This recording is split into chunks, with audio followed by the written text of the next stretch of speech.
Mag-ingat kayo sa mga pa-picture agaw cellphone modus, lalong-lalo na ngayong Christmas season or kahit na anong mga holiday season.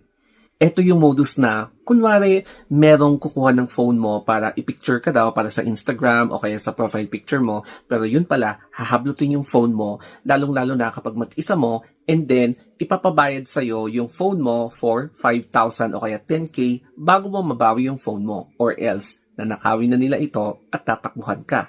Pero may exception naman na merong legit talaga na nagmamagandang loob na picturean ka para magkaroon ka ng magandang Instagram portrait na walang kapalit at hindi na nakawin ang phone mo. Yun nga lang kasi hindi mo may iwasan na meron na talagang naglipa ng mga masasamang loob lalo na ngayong holiday season. So magkakaroon tayo ng dalawang story time.